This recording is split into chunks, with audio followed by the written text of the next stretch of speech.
Can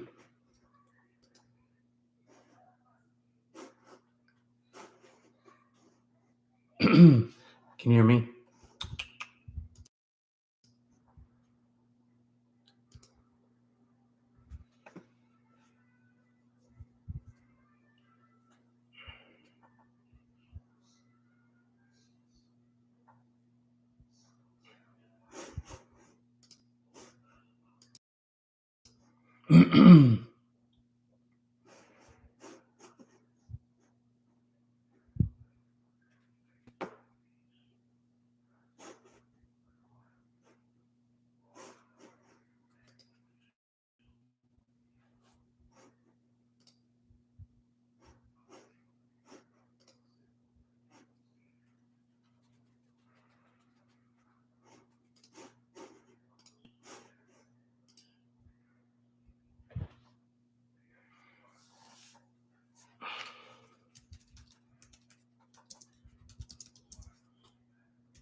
I can't tell.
Welcome.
Can you hear me?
Can you hear me?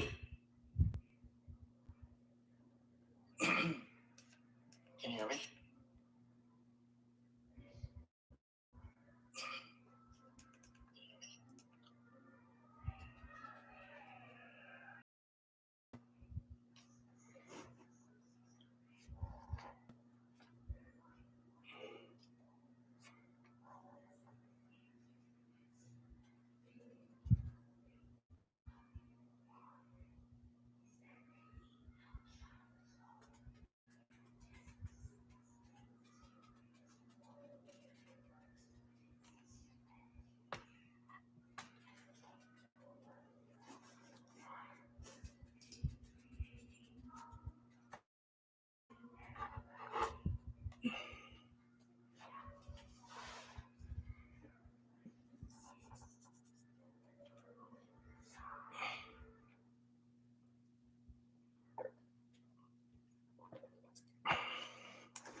Welcome.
I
know it's kind of different.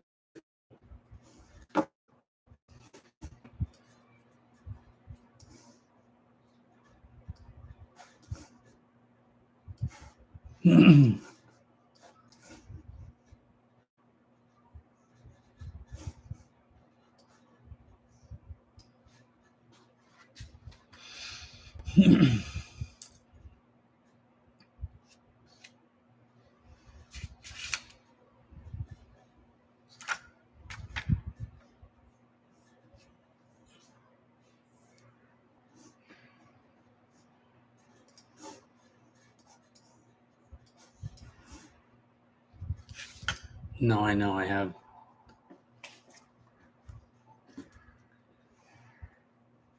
Texting and live streaming going on at the same time.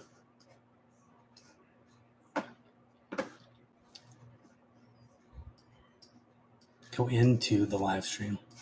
That will make it easier.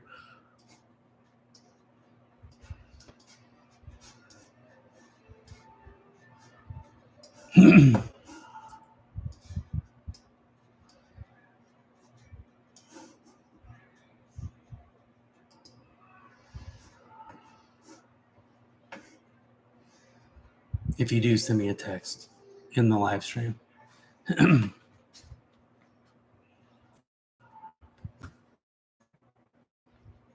So that I know it's you that's popping in.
I do need to check the settings on this though.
Well, no, I mean, I think it's a good question.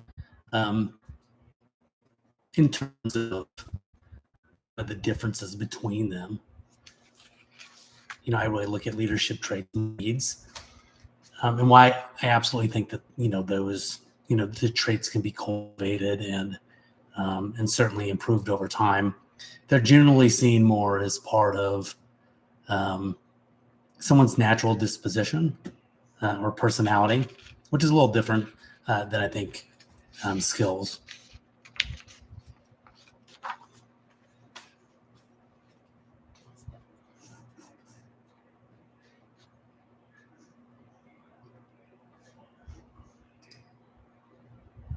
Right. Yeah, I mean, I think skills, on the other hand, are they're much more specific kind of competencies or abilities that are kind of developed through specific training or practice or experience over time, and they're usually very task oriented. So, improve, as you develop those skills more, and not that traits don't, because I think you can make an argument that emotional intelligence and empathy and even though those are traits, that they can also be developed and cultivated over time.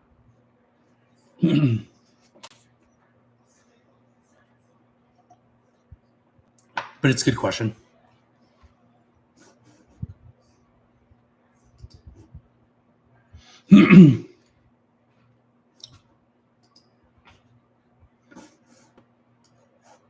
I feel like I'm not seeing everybody's texts, or maybe they're not showing up. I can't tell.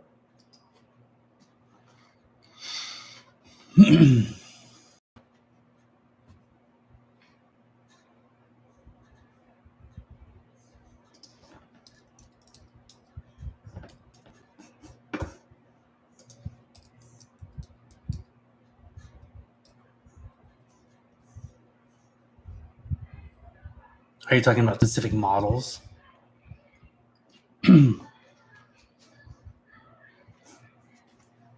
Well, in terms of models, I think there's a lot of different models that you can use in terms of what specific leadership skills, in terms of topics around skills. I think we're talking about communication and strategic thinking and conflict management or resolution, time management, delegation, change management, and adaptability. I kind of put those both into skills, but primarily more focused on processes around how to manage change or prepare to manage change. Decision making is another, I think, great skill set, which there's a couple different models. Group or team development is another area that I think there are models that can be utilized. There's not a ton of them, but there certainly is some frameworks around how and what to do during different stages of development. And coaching, I think that's a good one too. Yeah, I kind of include that in with communication skill sets, but I think that, from a process perspective, there are different ways of approaching coaching and different models. The GROW model obviously is a very popular one, especially in the coaching field. But there's a variety of other models. I use a point model, which is a different one. It's a kind of a feedback model that I've used for a while. But it's I think it could be its own skill set, or I think it could be included in communication.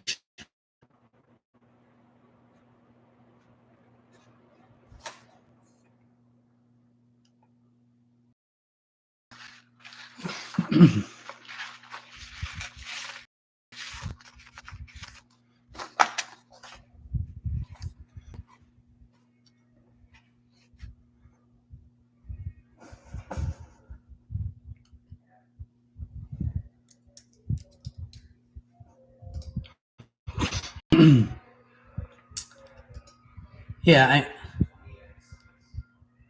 I think maybe you're asking more like specific model types. Well, I think the big ones are, or at least the big ones that I use are any kind of social styles. I think process is good. They have HRDQ, they have DISC. I think a variety of those different models are really good. And I think any kind of training on identifying someone's communication style is great. And there's lots of different packaging around that skill set. But I think that's absolutely a skill set that people should learn. I think situational leadership is another one. Hersey Blanchard, or kind of the contingency leadership approach. I like it because it's very simple. It's 4 stages. And it's really easy to, I think, to apply, because it gives you be providing, given or dependent upon what stage of development a specific follower is in their development of a specific task. It's probably the most widely used leadership model, but it's probably the one that's not taught correctly either. And I think people tend to generally use it. So they apply the model or the concept to an entire person, as opposed to really looking at, where is that specific individual on a specific task in their development, and then applying the appropriate levels of direction or support to that person at that stage of their development. And maybe a good example of that would be if you're thinking about the situational leadership model, you may be in S4 in terms of riding a bike, meaning you know how to ride a bike. You don't need a lot of direction. You don't need a lot of support. But if you're learning to drive a car, you might be in S3, right? So you don't need a lot of direction anymore. You've passed driver's ed. You've been on the road for a while, but now you just need a lot of kind of supportive behavior. I'm thinking of kids of mine that are in high school and college. So they have the skill sets, but we still want to reinforce the good behaviors.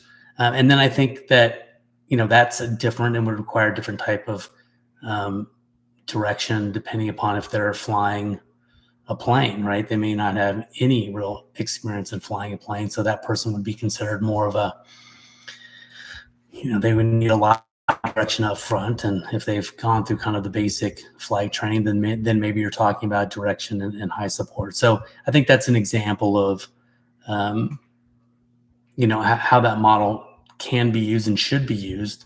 It's really task specific and individual specific.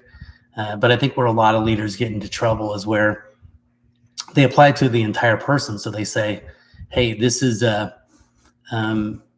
this person's been through orientation and they've been taught X, Y, and these skill sets. And then they just kind of assume that they're kind of in this S4 category, and they stop kind of really assessing or thinking about or reflecting upon what specific stage is that individual on that skill set, and what do you need to provide as a leader for them on that specific task or skill that you're trying to develop. In terms of other models that I use a lot of, I like Thomas Kilmann, the conflict management model, and I like it for a couple different reasons. One, I think it can really help individuals diagnose kind of how someone else is approaching a conflict. And the reason that that's beneficial is if I know you probably don't have the model sitting in front of you, but there's basically 5 different ways that people manage conflict. So it's avoiding or competing, collaborating, or accommodating. People's approach to managing conflict is very dependent upon how much they value the relationship or how much they value the individual interest within that conflict.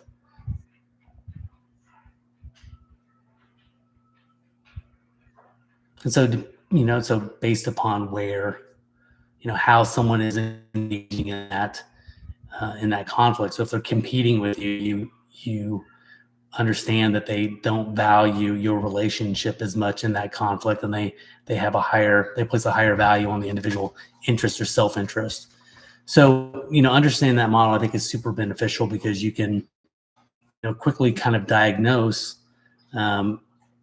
how someone feels about the specific issue at hand and your relationship. And that can kind of give you insight into maybe how to respond to them. Likewise, I think you can use it from a team perspective too. If you have a lot of compromising, collaboration, and accommodation, that would insinuate that the relationships on the members of the team are much greater, because people will tend to collaborate and accommodate and compromise more when they give a shit about the relationship. When they don't, then you see a lot more competing and avoiding. And so from a team development perspective, especially as your team starts, going through like the storming stage of development, and that's why I think it's so important for groups and leaders, especially to learn more about how and what to do during different stages of group development, but especially the storming stage, because when you can learn how to manage those conflicts, or at least to identify, kind of what's the general makeup of the group and how they are managing different conflicts, it gives you insight into how much the different group values the relationships among the team.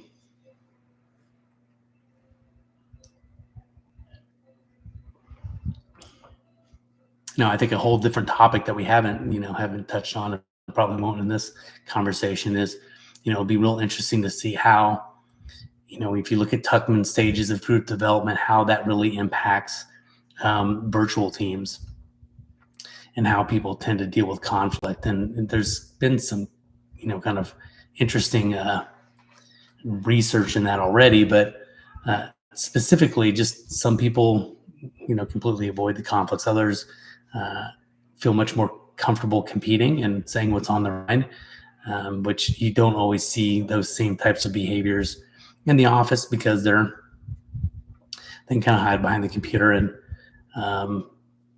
some people would argue that that's a bad thing, but other people, including myself,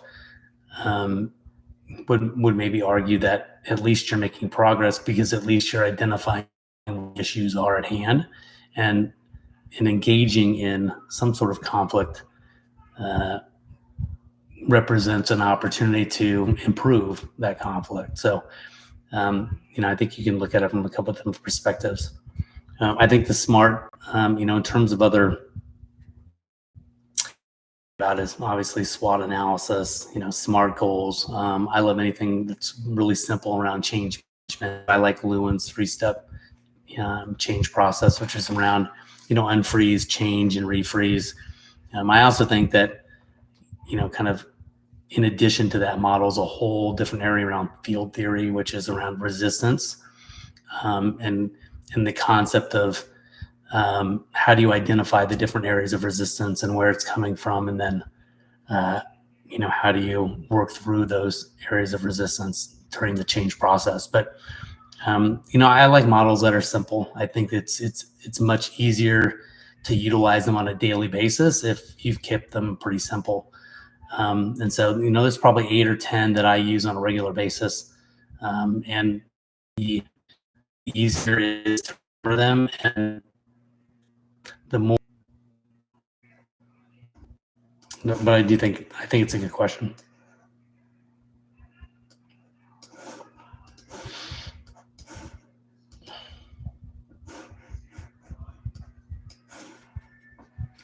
I'm getting a text on the other side here that they're texting me here, but I'm not seeing it on the live chat, but I'm seeing it on my personal text. So thank you, Don, for that insight.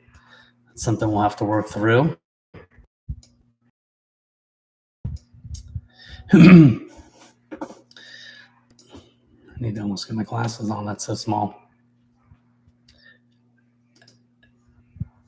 Yeah, I think, there's a couple different places you can obtain those. I mean, there's a ton of different models, but actually, if you go to my website and you jump on the free resources, I actually have this. It's kind of a cheat sheet. It's leadership essential models. There's 8 of them that are on there, able to kind of have a resource that they can quickly access and review or remind themselves a little bit about the model. And that, it's just helpful, I think, if you're getting ready to run into a situation or a meeting, or you're having difficulty with a specific person, you kind of pull it out and you look at it, and I think it can kind of stir your memory, or at least provide some insight on how you might want to address different situations. So, yeah, I mean, that's, like I said, that's on my website. It's free. It's just I think it's called Leadership Essentials, and there's 8 different models on there. It's like social styles, conflict management, situational leadership, SWOT, SMART goals, stages of group development, 3-step change process. I'm sure I'm forgetting maybe the point, which is kind of a feedback model. And that's, I think it's a great tool. And it's designed to be used. And if you don't know those models, they're pretty easy to learn, but yeah.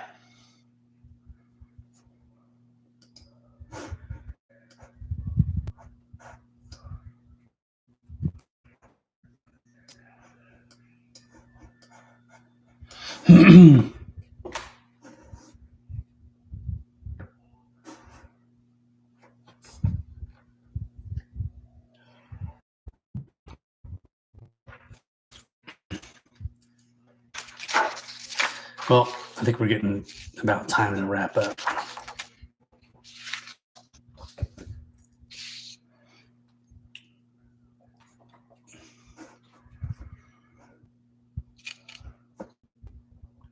So if you want to chat about it, if you got a question, just, hit it. I'm not sure if that's a lot of people or not, but it looks like it's not. Something must be kind of blocking it.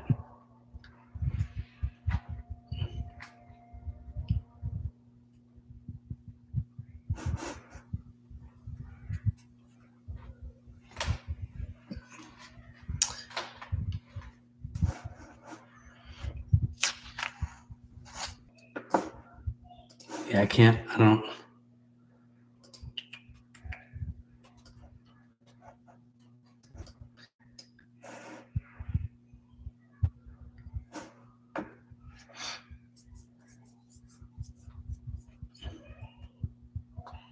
What are the best leadership assessments? Is that what you're asking? I mean, there's a ton of those. I think I like a lot of the 360 stuff. I think I think any of those types of assessment are in this to let people know helpful from a leadership perspective, or at least a leadership development perspective. So, I think anytime you can take assessments and kind of get some feedback on especially if they're kind of anonymous, in terms of you can score yourself or rate yourself and be as honest as possible and get some feedback. I have a free one that's on our website. It's like 50.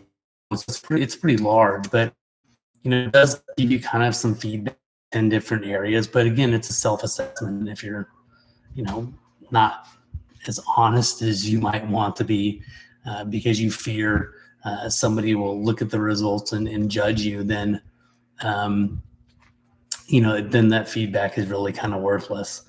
But if you do go into it with the concept of, hey, listen, this is I want this feedback, I need this feedback, and I want to be as honest as possible. I don't know if I did answer your question.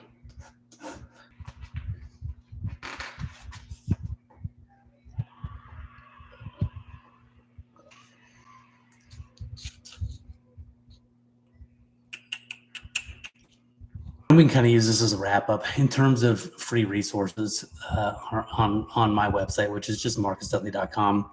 We have a free skills guide. We have a free leadership assessment. We have a free kind of leadership model guide. All those things are free, and I encourage everyone to use them because I think the more information you can get about yourself or about how to be a better leader, I think is valuable. And I know there's a lot of programs out there that people want to pay for or want you to pay for, and I think some of those are very valuable. But I think if you can obtain as much feedback as you can, the first step is wanting to learn more, and the second step is gathering information and then taking steps to improve yourself. I also have a newsletter. If that's something people are in, an email at marcus@marcusdudley.com, and send me your email address, and I'll get you on the mailing list. It goes out every week, and so in that newsletter itself, it talks about what the blogs are, what videos are upcoming, what are upcoming events or webinars that I have that I'm offering, and so all of that will be included in the weekly newsletter. So again, if that's something, send me a quick email, and I can put that in the chat too if you want, and it goes out usually on Fridays.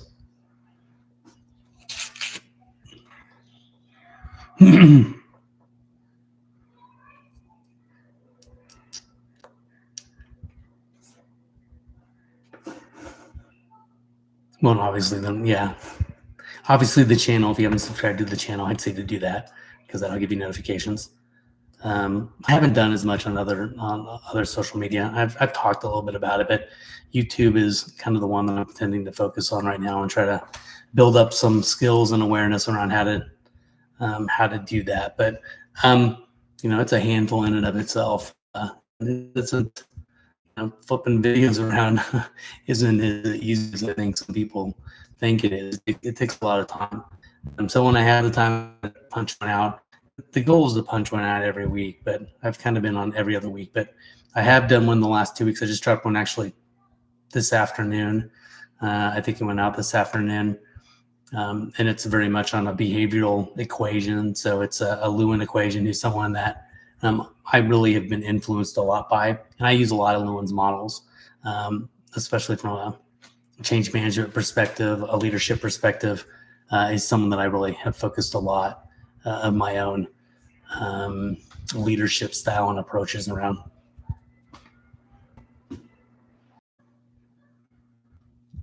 We'll have to improve this little on some of those that have my. All right. Well, for participating, and I will see you or hope next Thursday night. All right. Thanks so much.